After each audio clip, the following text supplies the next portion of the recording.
Hello, everyone, and welcome to the Executive Cyber Education Podcast. If this is your first time listening, well, welcome. If you are a returning listener, I'm glad to see you again. And of course, welcome as well. In this podcast, we'll discuss, evaluate, and educate you on the topic of cybersecurity strategy, governance, risk, and compliance. I'm Dr. B, your host. And today's episode, we will discuss tail risk and the impact it may have on organizations when it's realized. Given our current environment, it seems quite appropriate for us to have this important discussion.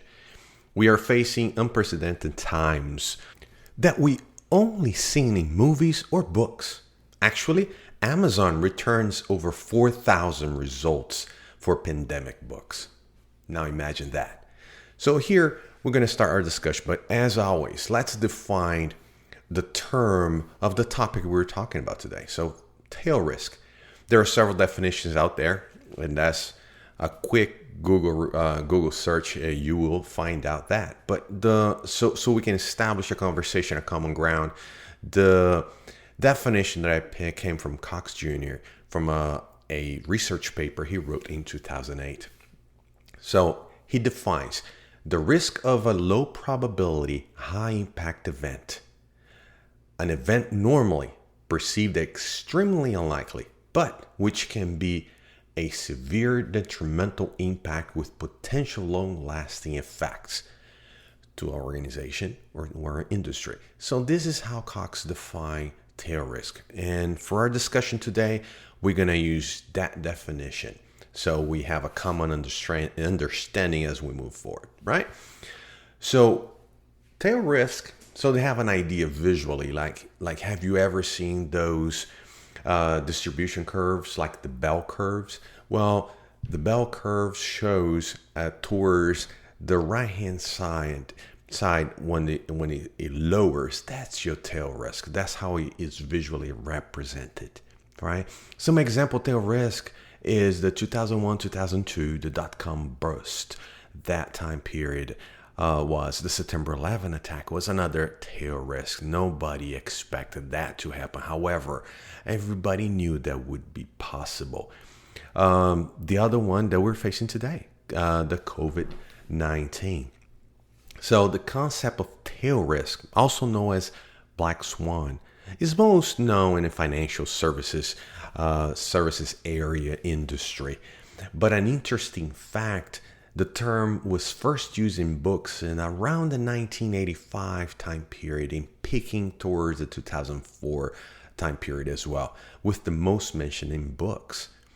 The whole concept of tail risk entails the notion that some risk could bring down organizations or, in extreme rare occasions, an entire industry, as we are seeing the beginnings with COVID-19, but let's pray this don't happen here. But you see interesting suffering. The service industry, the restaurants and small businesses around your town may be suffering more than anybody else. So another example was the collapse of Lehman Brothers in 2008 and the trigger of nearly disaster crash of the global financial markets around that same time. So those are triggers, those that causes that tail risk, something that you never expect would happen, but how you deal with it if it happens.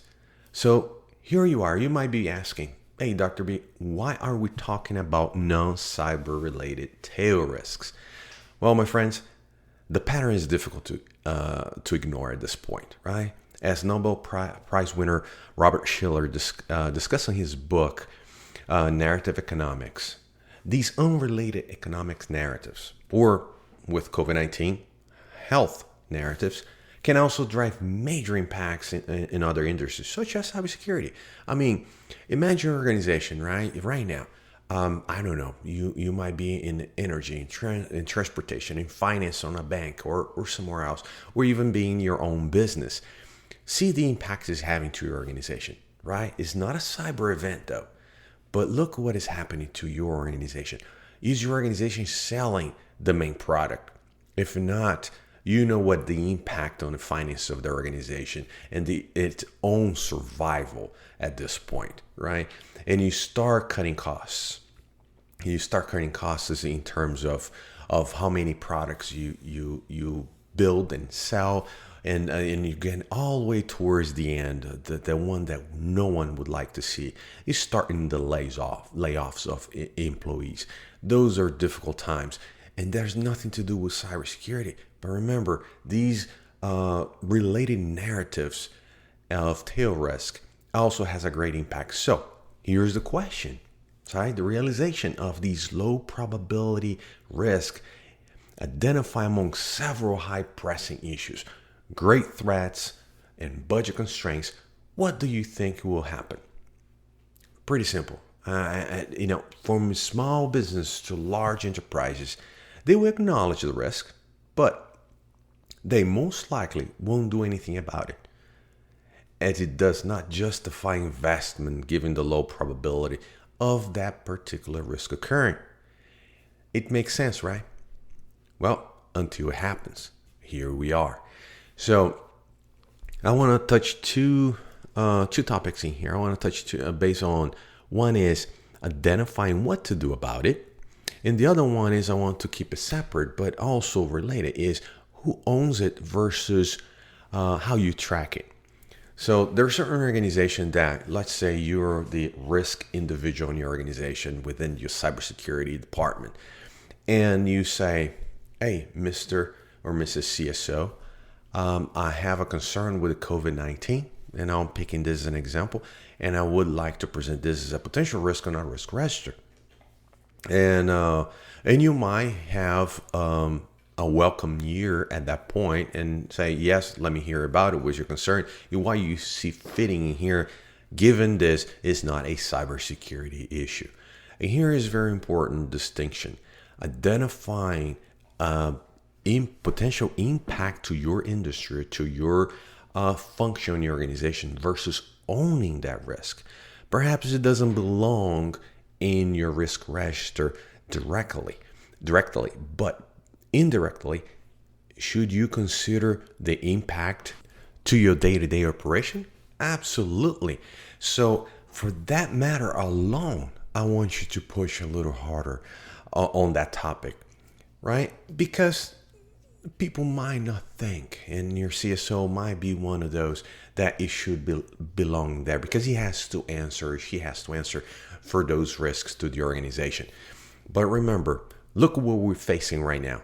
That lockdown, working from home, stay home, most states have at this point. And what is the impact to your day-to-day operation? Was your organization successfully being able to implement work from home? Did your VPN survive the high loads?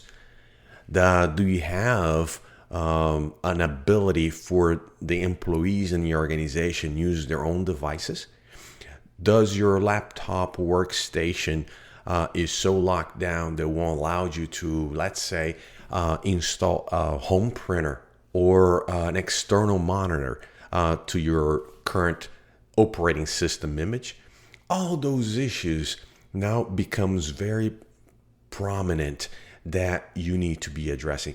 Those are the impact. Can your staff, right now, let's thinking about the mental state of their isolation, be effective at home as they are effective in your organization, in the office? Remember, those are indirect consequences, part of this parallel narrative of cybersecurity and that impact. That is have to be considered during your tail risk evaluation. So pick any risk that you have in your risk register, right? And then ask those tough questions.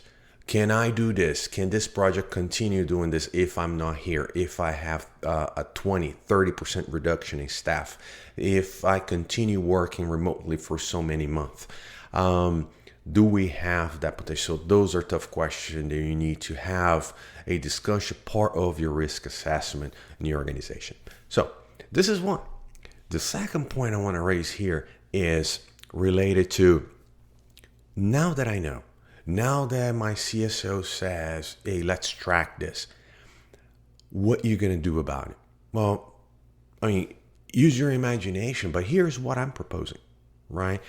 Because these tail risks, like I mentioned before, is not going to go to the top of your investment list, right? And we need to invest in this because hopefully it never happens, right? But you cannot ignore that fact. You need to address because you brought it up, that you identify, now you're liable for it. Now, I would recommend creating a separate risk register, right? Just to track tail risk. And you won't have necessarily like you have on your current risk register. I have a risk as affecting is because of these threats. Here's the security controls I have in place to minimize the risk. And here is the residual risk. And here is the projects that I'm funding this year to mitigate even further, to basically eliminate or mitigate to a level that the organization will accept. So those are the way you address your regular risk. Now, your tail risk will have a separate register that instead of having these mitigating controls or mitigating projects, right, to minimize the risk, well, the risk is already minimal, right? So the conversation here shifts a little bit from in terms of mitigating projects you put in place is what will you do if it is realized? Am I prepared? So it's more of a study than anything else, right? Imagine if we were able to see COVID-19 and identify COVID-19 type of scenario pandemic last July. So let's do last April. So we have a full year. What would have done, right? If you have that separate register, and that register, let's say for the regular register, you meet quarterly with your leadership and you present your risks, from the managers, directors, all the way to the CSO, and you do that quarterly. Your separate register for tail risks, right? I would revise that twice a year, once a year, but when you do it, take seriously. Put the same diligence that you put on your regular register. Yes, there's no project. Yes, you're not going to be funding anything out of that. Hopefully, you won't need to. But you realize, okay, if this happened, right? Can I support the 100% staff working remotely? So just a simple example. Can the organization support 100% the staff working remotely? And then you're going to run some tests, right? Like perhaps part of a business continuity exercise. Could it be as simple as a tabletop exercise? And you're going to identify some areas. Well, can I onboard new employees remotely? Okay, let's run a tabletop exercise, either part of that risk assessment discussion or part of a business continuity desktop exercise or even real exercise, right? You can run those scenarios. So that would be the way to track and continue having a conversation about tail risk. So once something realized, you not get caught by surprise and trying to test things on the last minute. And you just need to revise, and talk about it, twice a year, once a year, but I wouldn't go longer than once a year to have these discussions. Once again, similar process is a format to keep track of these items. Now, you could, your organization could come up with something else, right, as a risk, but it fits perfectly on a scenario. We're talking about tail risk in a risk register. It seems just quite fitting to use this format. However, if you find a different way to do it, you want to keep a list on a SharePoint, you want to do it in a spreadsheet, you want to do it, whatever you want to do, by all means. The fundamental purpose here is keep your eyes on these issues. Don't let them say, yeah, it's a tail risk, but I never thought it would happen. And when it happens, we are in a difficult situation trying to make it fit, trying to make it work while living with this. So there's my advice to you. Use it verbatim or use as a memory trigger, a discussion trigger, a discussion topic when you come back to the office, or even right now remotely, right? It is a good discussion and good track. So it's lesson learns, right? We learn from here, or we're still learning from it. Actually, we're still going through this pandemic, but it's a good time to start thinking about it and talking about it, of course, right? So this is it for me today. I appreciate you hanging around and listening to this conversation.